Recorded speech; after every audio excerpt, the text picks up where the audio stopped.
नमस्कार, VGL कुकिंगमध्ये तुम्हा सर्वांचं खूप खूप खूप स्वागत। आज आपण असा एक पदार्थ बघणार आहोत की चातुर्मासामध्ये येणाऱ्या उपवासांना आपल्याला वेगवेगळं खाणं करण्याची जेव्हा आवश्यकता भासते त्यावेळेला अशी उपयुक्त भाजणी जी मी तुम्हाला आज दाखवणार आहे ती आपण आज करायची आहे।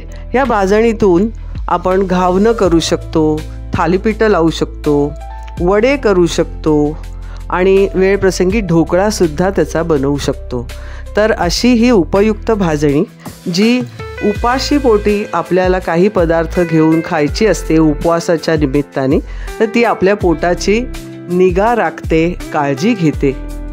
तर आपण बघूया आज उपासाची भाजणी।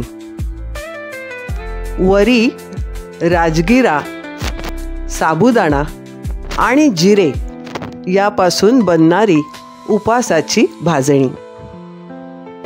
ही उपासाची भाजणी बनवण्याकरता हे आमटीच्या ज्या वाट्या आहेत ह्या 3 वाट्या भरून वरी घेतलेली आहे किंवा भगर ज्याला आपण म्हणतो ती भगर 3 वाट्या घेतलेली आहे। तसंच याच वाटीने 1.5 वाटी साबुदाणा घेतलेला आहे आणि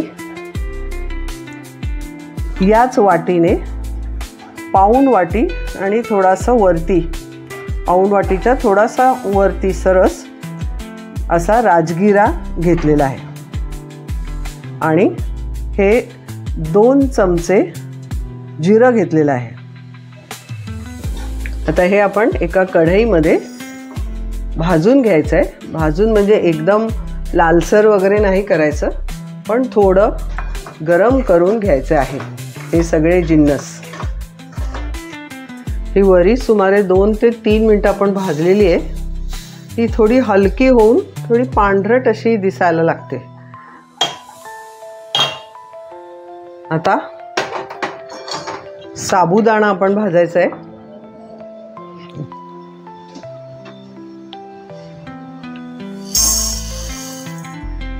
हाही 2 ते 3 मिनिटच भाजायचा आहे बारीक गॅस करून।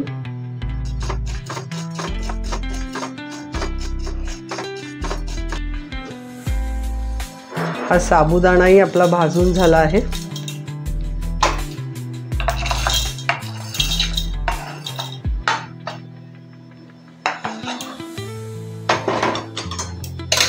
तर राजगिराचं धान्य जे आहे ते आपण भाजणार आहोत। हे थोडंसं तडतडतं बारीक गॅस जरी असेल तरी, कारण ऑलरेडी कढई तापलेली आहे तर त्याच्या अशा लाह्या फुटायला लागतात, पण तरी थोडंसं भाजून घ्यायचं आहे।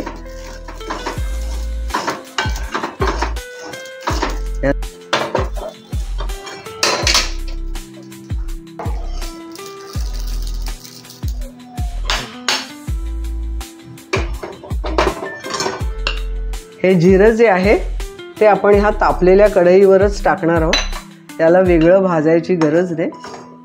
हे जेवढं गरम होईल तेवढंच करायचं आहे।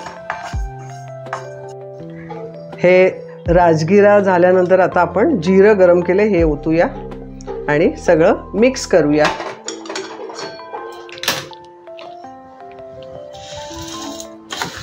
आणि ही थोडी थंड होऊ द्यायची आहे आणि मग मिक्सरवर दळायची आहे।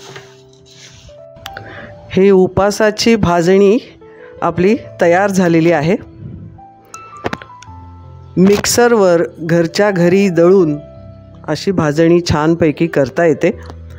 आता चातुर्मास येतो आहे, सण उत्सव उपास तापास या सगळ्यांची सरबराई आता सुरू होते आहे।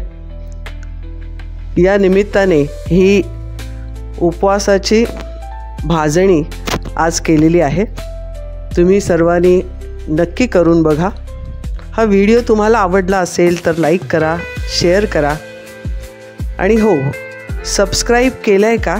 नसेल केलं तर ताबडतोब सबस्क्राईब करा आणि बेल आयकॉनवर क्लिक करायला विसरू नका। त्यामुळे आमच्या नवीन रेसिपीज तुम्हाला ताबडतोब कळतील। धन्यवाद।